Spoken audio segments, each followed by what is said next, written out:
My name is Daniel Mercer, and the night I stopped waiting for fairness from my family began in a restaurant that tried very hard to look more expensive than it was.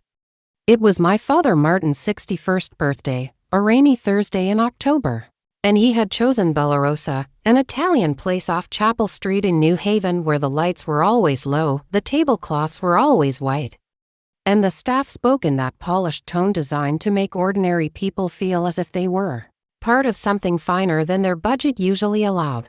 I arrived 10 minutes early with my son Owen and my daughter Lucy. Both of them scrubbed clean and dressed in the best clothes I could manage that year, Owen in a navy button-down that was getting shore tea at the wrists and Lucy in a gray cardigan she'd outgrown but still loved because it made her feel, in her words, restaurant nice. Money was thin then, the kind of thin that turned every gas station stop into a calculation. I was 38, a year and a half out of a divorce that had flattened my savings. Working days at a municipal vehicle garage and 3 nights a week doing inventory for a private medical supplier in Ear the Harbor. I was current on rent, current on school lunches, current on the electricity bill, and behind on everything that made life feel cushioned. My sister Claire arrived 15 minutes later with her husband, Ethan, and their 2 boys. Both dressed like they were headed to a holiday catalog shoot in camel coats and clean white sneakers that never seen a puddle. Claire kissed my father on the cheek, handed over a bottle of 18-year scotch, and immediately began talking about a holiday party at her firm as if everyone at the table had been waiting all week to hear about it. We sat down, menus opened, and the old pattern started before the bread basket even reached the middle of the table. My father leaned toward Claire's boys and told them to order whatever they wanted.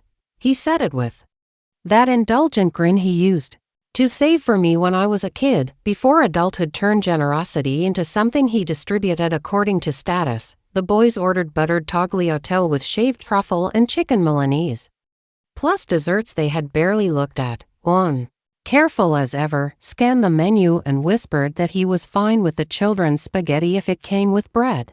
Lucy said she didn't care as long as there was lemonade. I remember thinking maybe my father would wave the waiter over and say, "Get the kids what they want." Instead, when the food started arriving, 2 steaming plates were set in front of Claire's sons, little boxes of lemon cake and chocolate budino placed beside them like party favors, and nothing was placed in front of my children at all.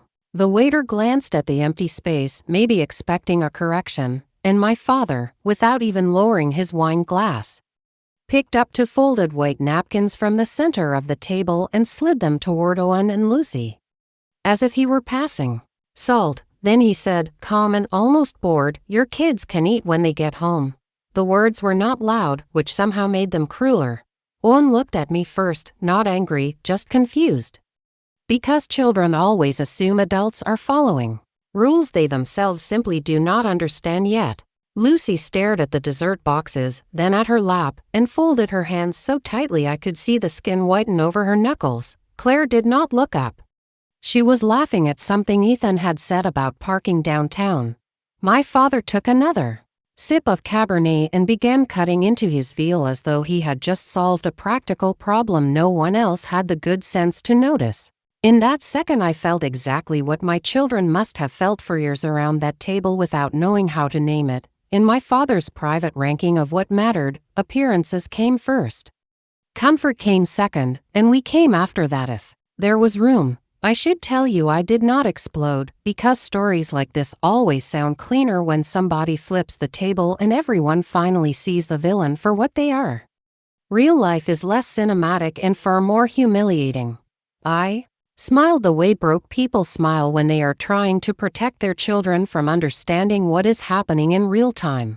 I told Owen and Lucy we would stop for burgers on the drive home and that this was no big deal. I stayed through the candles, through the espresso, through Claire's long speech about family. And by the time I buckled the kids into the back seat and handed them each a paper bag from the 24-hour diner on Wally Avenue, something inside me had settled into a shape I had never felt before. It was not rage. Rage burns hot and wastes energy. What I felt was colder, steadier, and more useful than that. I stopped hoping my father would wake up one morning and suddenly recognize what he had been doing For years, a week later I started changing how I showed up around them, and because my family had always confused compliance with peace, they read every move exactly the wrong way. I called my father on Sundays to ask about his golf game at Orange Hills. When he complained about the loose board on his back porch, I brought over a drill and fixed it. I drove him to a follow-up cardiology appointment in Milford when Claire claimed she was tied up with a client presentation. I listened. I remembered details.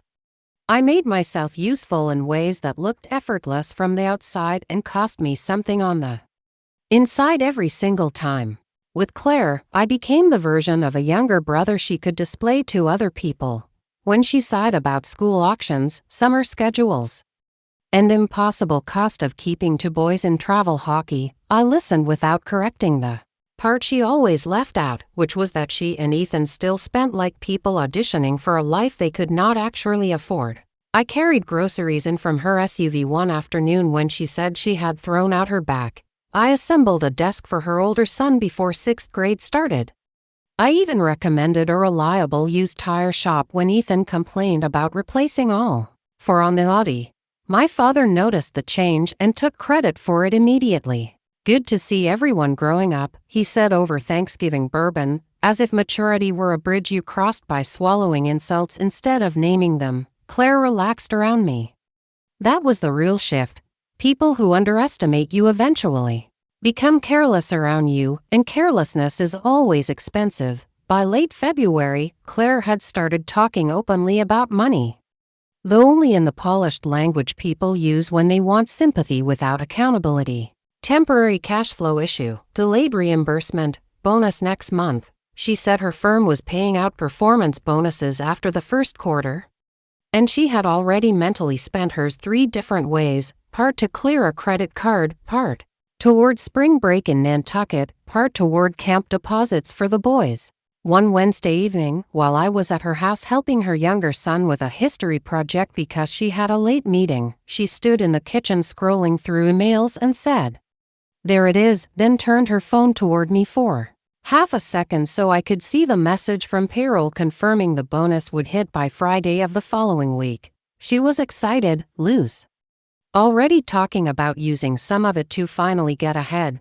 3 days later she called me at 8:12 p.m. with the shaky casual voice of someone trying to sound temporary. She needed $800 just for a few days because her card had tipped over its limit after camp fees and one of the boys' orthodontic payments. She said Ethan was in a mood. She did not want another lecture, and once the bonus landed she would send the money straight back. I was standing in my kitchen when she called, next to an envelope in the junk drawer that held the last $800 I had not already assigned to rent, fuel, or groceries. That money was my margin. It was the thin fence between stable and exposed.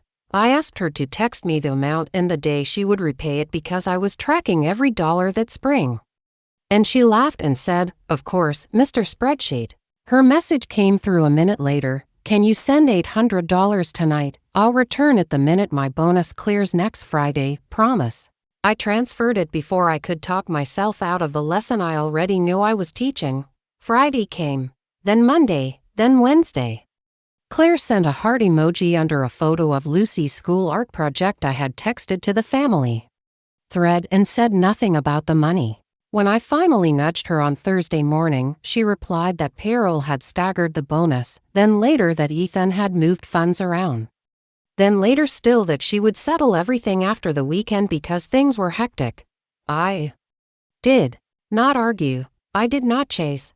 I waited. The opportunity arrived at my father's house on Memorial Day, where he insisted on hosting despite delegating most of the work to everyone else. The grill smoked, kids ran through the side yard, and Claire was in full performance mode.